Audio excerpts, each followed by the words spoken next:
All right, fire away. What's going through your mind right now after that one? Good win, but this team is so confident right now. This is what we visualized the entire week. I know a lot's made because they're a tremendous football team. We got a lot of respect for them. We're a tremendous football team as well. And this team's playing as well as I hoped we'd be playing right here in early December.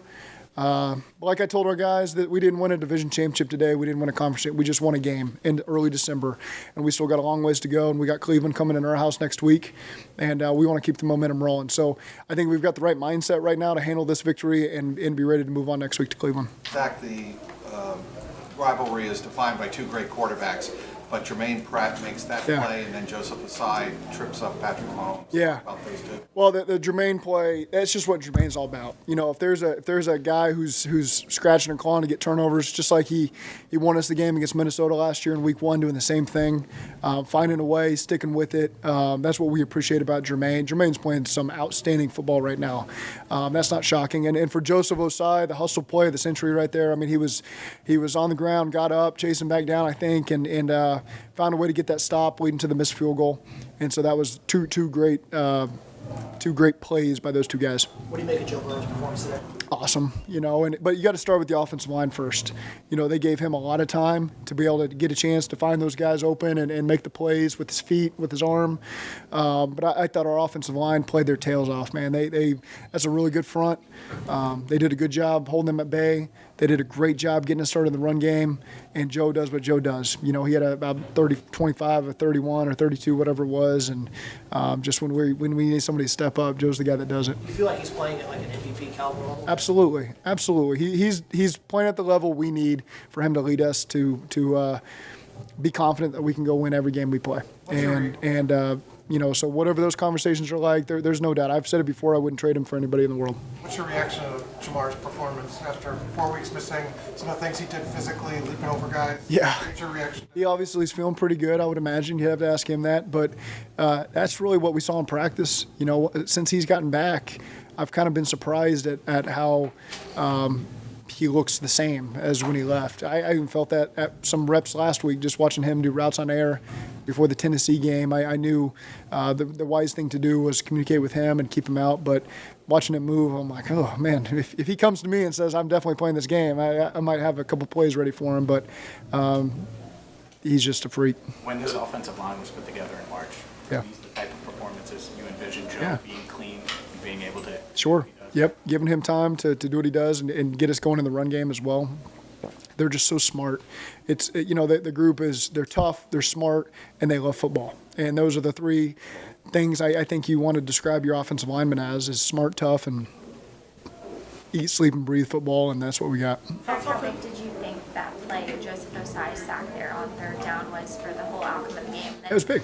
From your vantage point, what do you feel like this game came down to for you guys? Well, it's a 3-point game, and if Patrick scrambles for that first down, just never know, because they're always one play away. I got a ton of confidence in our defense, but let's be real. The Chiefs he's a great player. They're one play away, and you don't know how much time's going to left on the clock, maybe when they do kick a field goal, if that were to happen after that. So great play by them, and then I can't even remember what the other part of the question was, if there was something else. What did you feel like, from your vantage point on the sideline, I know you'll go through the film, but what did you feel like this game came down to at the end of it? Our guys just made plays, and that's we just told our guys, cut it loose. There's no fear of failure in this building. We want to go be aggressive, go make plays. This is the type of game you want to do that. Our guys are so poised, so confident, and I think what we're asking them to do and just their abilities, they're able to play fast and go make the plays that we needed to win a game like this. Coach, did they do anything? Go ahead, Jeff. I'll get you next ball. Okay. Did they do anything to make it a P. Ryan game?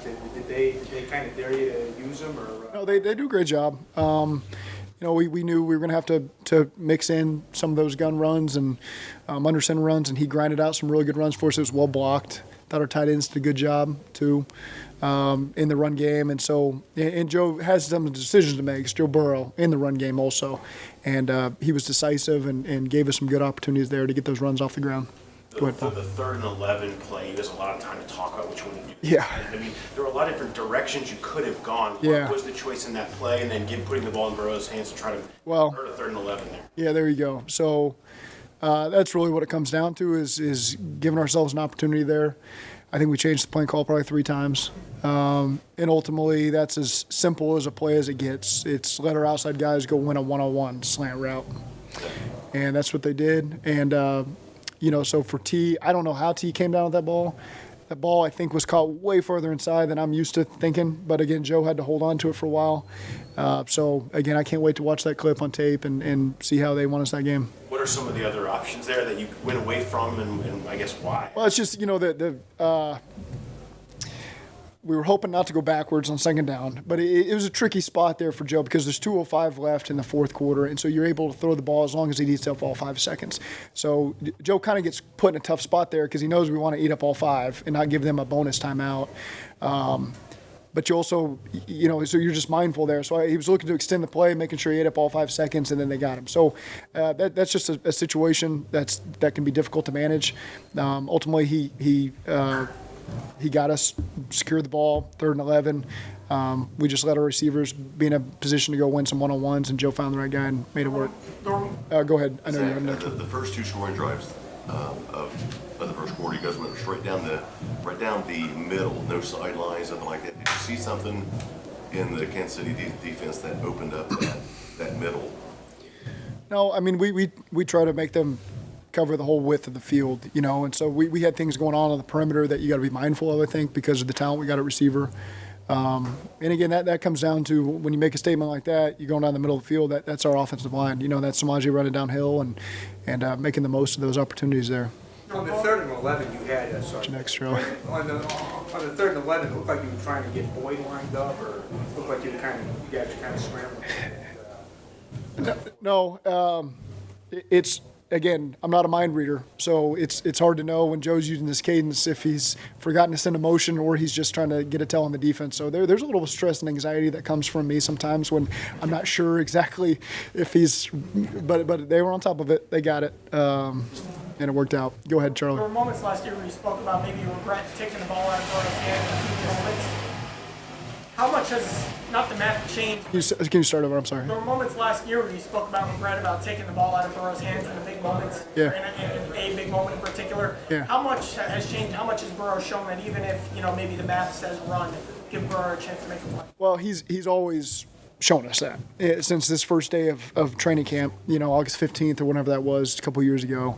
I felt that for him forever. And as the coach, you got to be smart. It's not just because you got this great quarterback. It means you always throw the ball in some situations. You want to let the clock run sometimes and put them in a tough spot. So I thought we found some really good balance there, and I always trust Joe to make the right decision. Never saw what Jamar did with the ball in his hands, but just his return, his presence, what did that open up for you guys? Everything, just because now you got, and no disrespect to anybody else, but you got, 2 of the premier receivers in all football outside with TB in the middle. And so that can stress the defense. They got to pay attention to that. That helps the run game. It really does, when they got to devote a little more coverage over there to Jamar and Tee, and so that really helps. Does he get a pass on the penalty after a win?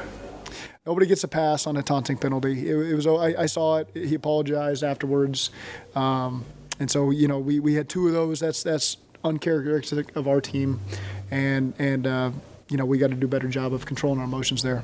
Zach, you faced this team 3 times in the same calendar year essentially, and each time you were touted as the underdog, they were touted as the favorite, the team to beat. Then you make the Super Bowl, come back here again, they're touted as the team to beat once again, and you beat them again. What does it say about your team that you've done this now 3 times against a team like that? Yeah, we don't care what the narrative is. There's just too much confidence in our locker room that we have everything that we need to be successful and win every time we walk on the field. And so it just comes down to being dedicated to the week, the 6-day week, and putting in the right work to feeling confident when we walk on the field. I felt very confident when we walked on the field today. Our guys were ready for this opportunity. I felt like our fans were ready for this opportunity. I think I went to lunch yesterday and I filled up my gas tank today, and I've heard more beat the Chiefs, Who Dey. I don't know. These people are coming out of windows and stuff, So you could just feel the excitement in the city. But again, it's December 4th, and we still got a lot of football left to play, and so we got to do a great job of putting this one behind us and moving on to Cleveland. Zach, you and Brian are very calculated with your decisions in the red zone, and you've had a lot of success this year.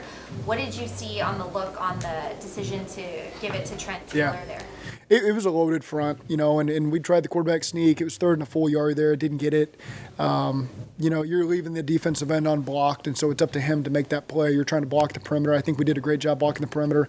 When the end is just going to jump at the field and make the play, he's going to make the play. And so, again, you're always going to feel like, oh, man, bad play. No, that's the design of the play. And if that guy chooses to third and inches, fourth and inches to jet up the field, then they're going to make that play. Oftentimes they don't. They crash down, and so credit to them. Great play.